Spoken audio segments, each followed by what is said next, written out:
Hello friends, welcome to my channel and thanks for watching this videos and welcome to another session of USF Weekly Market Report. Now when we do look at the overall trend of the Wall Street, and as I have been said in my last week's video that markets had entered into a consolidation or pause mode, and that consolidation continues, which we can clearly see as far as the current price chart of Dow Jones is concerned. And with this, we will analyze the rest of the things and see what is going on and whether this pause or consolidation is just for the time being, or if there is an expansion, which will definitely happen. But most importantly, where will the direction be? Whether it is on the upside or on the downside, that's the major question.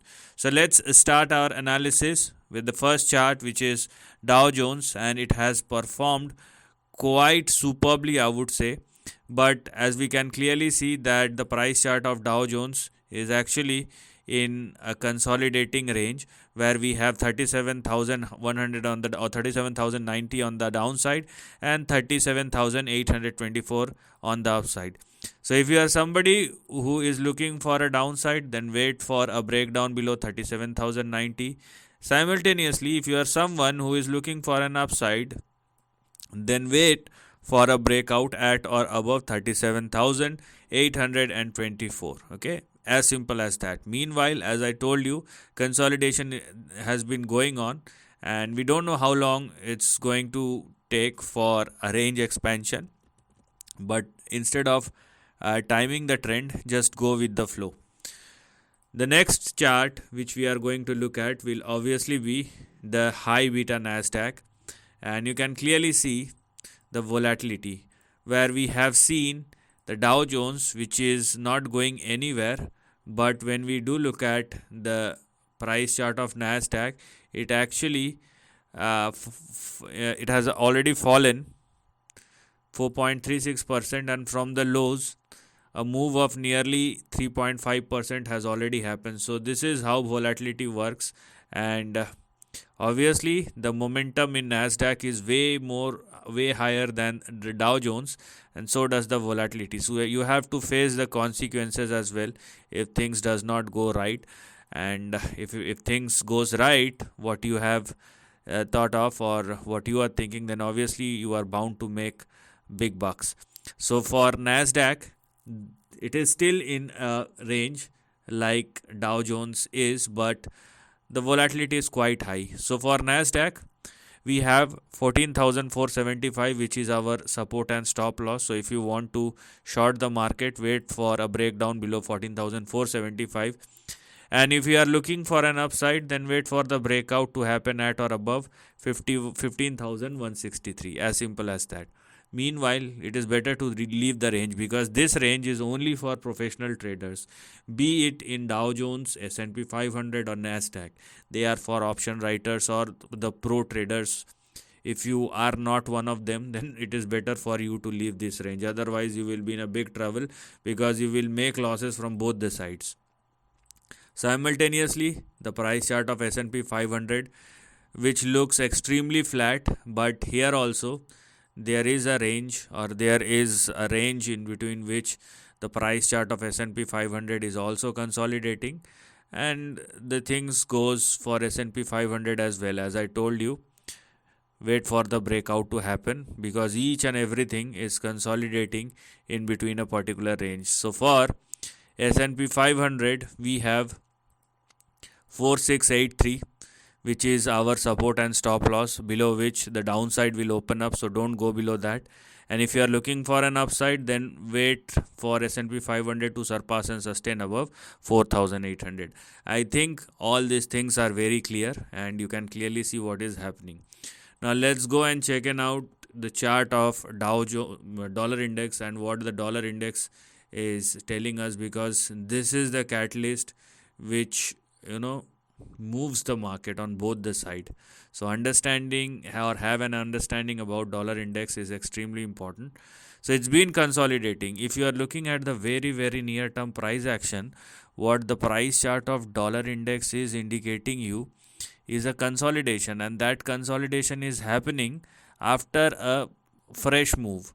So you can clearly see an up move where dollar index has moved nearly 2%, and then you can clearly see a consolidation that's been going on. So if I simply look at this highlighted section, so what does this mean is the trend is strong, and once dollar index surpasses 102.8 or more, you will see further upside. But because a consolidation is going on, you just need wait and see when will it end and where will it move, because it is now the currency which will decide the move.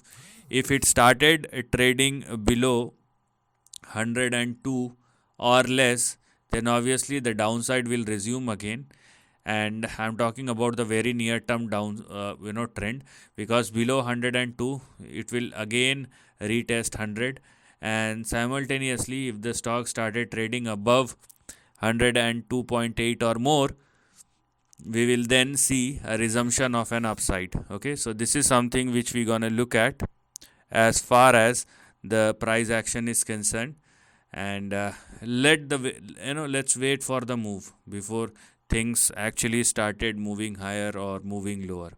Now the next chart is one of the most important, and that is about gold. So when we are looking at the price chart of gold, so let me show you the weekly chart, okay, rather than the near term chart, because the weekly chart will give you a clear picture. And now the price chart of this is the price chart of gold futures, but the thing is the price chart of gold futures has now started showing resilience, and this resilience will lead to a breakout. So rather than strength, weakness, or whatever gold price chart of gold has or does not have, if it started trading at or above 2083 or more, it will actually be a breakout.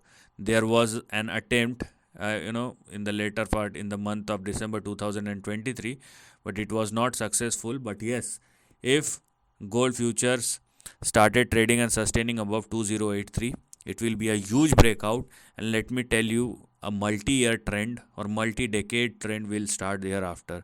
So take it very seriously as far as the price chart of gold is concerned.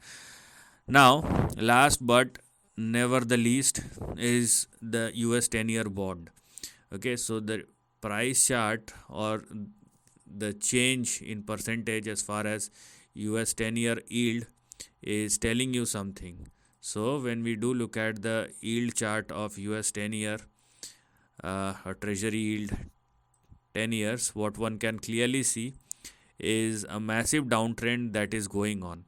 And there is a dichotomy when we are looking at the price chart of US 10-year yield versus US dollar index. So dollar index is indicating an strength, but when we are looking at the price chart or interest rate chart of US 10-year yield, what does it indicate is it is ready to move lower, and that is why it is somewhat confusing. It's not actually confusing, it is just the move, okay, or the next move of dollar index. If dollar index unable to hold at or above 102 or more, then obviously things will go in the other direction. But at the same time, when we look at the US 10-year yield, and if it continues to trade the way it is, obviously we have our resistance at 4%, but the next big support for US 10-year yield will happen somewhere in between 3.27 and 3.5. So what does it mean? It means next round of selling will start once again, and this actually indicates that US 10-year yield started falling lower once more or once again, and this from here we can clearly see an indication that Wall Street may revive, and this is just a near term pause, and the next big move will happen sooner rather than later. So this is the end of the video. Thanks for watching.